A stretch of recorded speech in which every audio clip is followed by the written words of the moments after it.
gente guapa, welcome back to another incredible video. So I wanted to give y'all some tips on how to book the best Airbnbs when you are traveling internationally, because one thing about me, I have never had a bad Airbnb experience, and the reason for that is because I don't play. I have a few non-negotiables that I will be sharing with y'all today to make sure that when you go out of town thugging with your rounds, I'm out of town thugging with my rounds, y'all have nothing but the best time.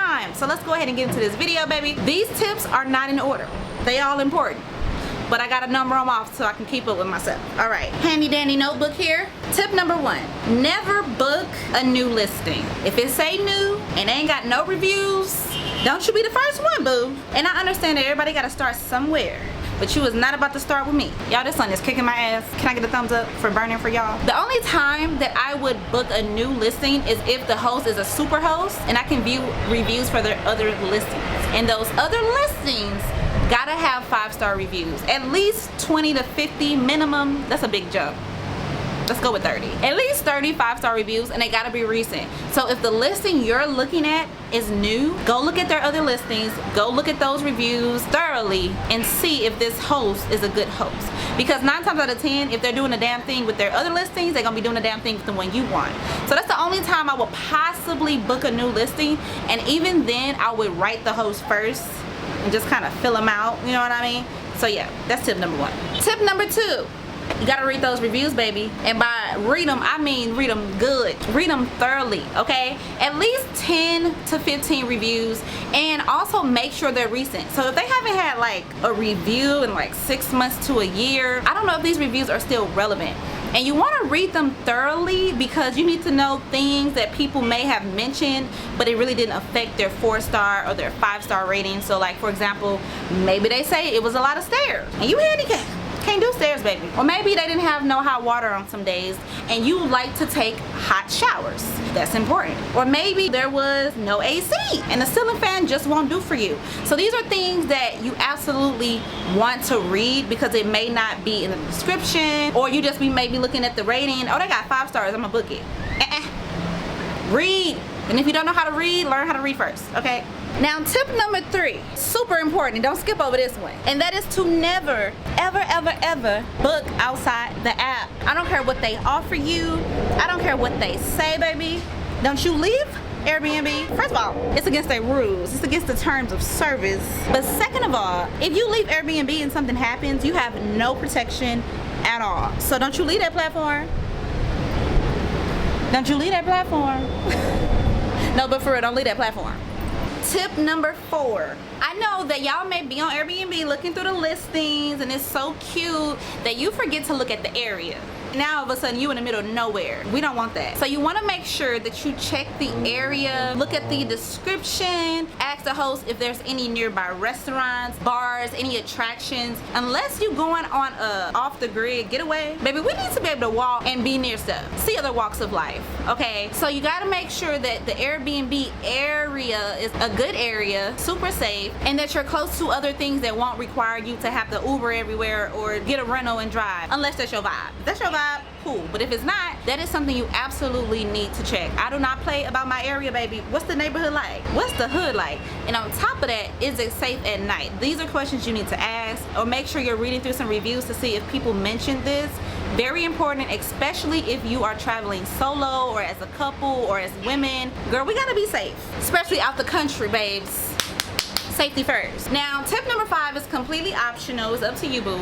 But I love to view my Airbnbs and book them on my laptop versus my phone. I feel like I'm able to get a better view of everything, and I may be seeing things on my laptop that I would have missed on my phone.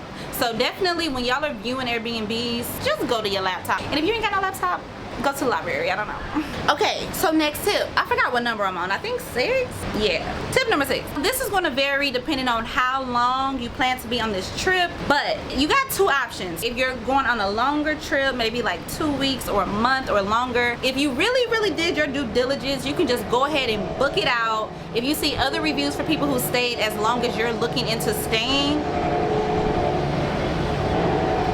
why y'all so loud? If you see some reviews for people who have stayed as long as you're thinking about staying, who like did a month or 2 stay, then by all means go ahead and book it. Otherwise, I would say just book it for like a week to get a feel for it, make sure you like the area, make sure the Airbnb is clean and it fits your vibe. You have to be careful when doing so, because if you book it for a week but you need it for a month, somebody can definitely go up in there, slide up in there and book it, and then now you stuck looking stupid. Or you could reach out to the host and see if they'd be willing to, you know, block off the time. They have options to do that, but let them know, communicate with them, hey, I'm interested in staying for a month, but I just want to stay for a week first, and see if they will work for you. This is something you definitely want to think about. One thing about me, I hate living out of a suitcase. I like to unpack and get comfortable, girl. You would think I moved in. That's how I like it. So this is something you really want to consider if you are going on vacation for 2 weeks or a month, or just, you know, doing a digital nomad thing. Definitely something to think about. Which leads me to my next tip, y'all. Make sure you are looking at those pictures like nobody's business. I mean, you need to be scrutinizing those photos. Pay attention to the pictures, because I feel like sometimes these Airbnbs be looking a lot bigger in the pictures than they do. You get in there and it's 300 square feet. Baby, you can't even walk around. Alright, so pay attention to the pictures. Ask them what's the square footage. If it's more of a studio vibe, which I don't typically like studios because I need space. You know, just pay attention to the photos. Pay attention to what the kitchen looks like. I feel like the kitchen and the bathroom are going to tell you everything you need to know about a space. On top of that, if Wi-Fi is super important while you travel, maybe you work from home, you work remote, ask to see a speed test of their internet. This is so important. And also, if it's just like not up to par, then ask them if they would be willing to upgrade the internet during your stay. This may be free, or they may charge you a small fee, but baby, you gotta do what you gotta do. These are things that you should definitely consider if you work from home. Baby, we need good Wi-Fi. Can't do nothing about the Wi-Fi. Second to last tip, if you haven't gave this video a thumbs up, then what are you doing? Second to last tip, y'all, depending on the length of your stay, these little extra luxuries may be very important to you, and you may not think about it until it's too late and you already booked and you already checked in. Small luxuries like, is there a weekly housekeeper? Is there a TV in the bedroom? You know, while you're on vacation for a few days, a TV in the bedroom ain't gonna matter that much. But baby, if you stay for 2 weeks, a month, run me that TV. I'm going to definitely stay in for one night and just Netflix and chill, okay? So these are things that you may want to consider, and this will obviously vary on a person of what's important to you, but let's not forget about those small luxuries, all right? And my very last tip for this incredible video I put together for y'all is, if you are staying longer than a week, I would highly recommend shooting the host a message to get a feel for them, especially if you're booking internationally. Maybe it's important for you for your host to know English or whatever your native language is, because Airbnb automatically translates. But if you're renting a room, or if you may need help with something, you're going to want your host to know your native language. I would definitely shoot them a message if you're going to be staying somewhere for a while, and just make sure y'all mesh good, you know what I'm saying? But that's all I got for this video, y'all. I'm burning up, and so is my camera. I hope you found this video helpful. Please share it with a friend who likes to travel, and I'll see y'all in my next one.